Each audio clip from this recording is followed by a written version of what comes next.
नमस्कार कृषक बंधु आपण को स्वागत करुच्ची आमर चैनल कृषि ज्ञान केन्द्र को। अनेक समय चाषी भाई मान प्रश्न थाए कि तांको फसल जमिति कि बैगण टमाटो पोटल बीन्स यही सब फसल रे पनीपरिया फसल रे तांकर उई लागी जाउछि। उई माने जहाको आमे टर्माइट्स भी कहू तांको फसल रे लागी जाउछि।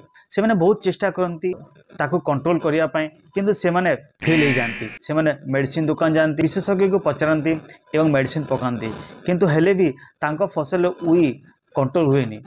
तो यही समस्या को आखि रखी आम यही भिडियो बनाऊँ जो थे आम आपन को बताइबू कि आपण फसल जदि लगुच तो आपन को मेडिसिन पकेबे कौन करेंगे जहाद्वारा आपण को उई आपण फसल रे कंट्रोल हो एवं आपण जदि अमल होची ताकू से माने क्षति करेंगे।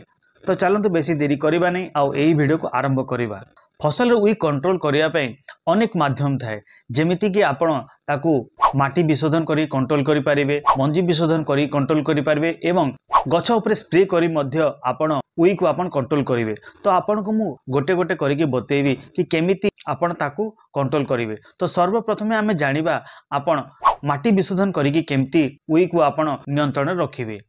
माटी विशोधन पाई आपण निंब पिड़िया व्यवहार करेंगे। निंब पिड़ियार परिमाण आपण को रहिबा कथा एकर को 100 केजी एकर प्रति रहिबा कथा। यही अनुपात रे रहिले उई लगुच आपण फसल रे उई लागबनी एवं आपण फसल ठीक भाव में रहिबो। तापर केमिकल मेथड रे जदि आपण माटी विशोधन करिकी उई को कंट्रोल करिया पे चाहुचंती हेले आपण क्लोरोपाइरिफॉस 20% EC को स्प्रे करि पारिबे। क्लोरोपाइरिफॉस 20% EC को 1 लिटर पानी रे 2 रु 3 ml करिकी आपण जदि माटी ऊपर स्प्रे करिवे हेले आपण को उई आपण को कंट्रोल हो जिवो एवं आपण को बिल रे आपण को माटी रे सेटा लागबनी। मने रखंतु एई स्प्रे जो आपण करिवे सेटा आपण रोइबा पूर्वरु आपण स्प्रे करिवे।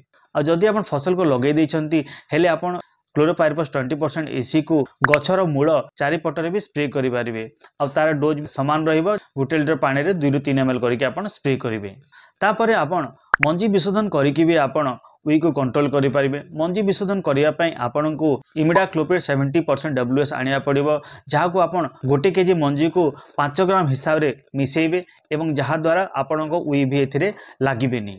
आउ जदि आपण को उई गुडा को बहुत मात्रा रे लागी जेसंती आपण को फसल रे आपण को पत्र रे आपण को मूल रे सब जगह रे उई जदि लागी जेसंती तो ता पय आपण को डायरेक्ट गछ ऊपर स्प्रे करिया पड़िबो। फिप्रोनिल 5% SC स्प्रे करि पारिबे। फिप्रोनिल 5% SC रे डोज आपण को 1 लिटर पानी रे 2 ml करिकी आपण जदि स्प्रे करिवे तो उई जदि आपण को फसल रे लागी जेइछि तो एहिटा आपण को कंट्रोल हो जिवो। तो चासी भाई माने एही सब मेथड थिला जहाँ सब को आपण आपणे कि आपण को जो उई लागुच आपण को फसल रे सेटा कंट्रोल करि पारिबे एवं आपण को सेथिरे आपण फसल नष्ट होउची सेटा को आपण बंचे पारिबे। तो जदि आपण को एई वीडियोटी भल लागिला तो दया करी हमर चैनल कृषि ज्ञान को सब्सक्राइब करंतु एवं हमर वीडियो को लाइक एवं शेयर मध्य करंतु। जय जवान जय किसान।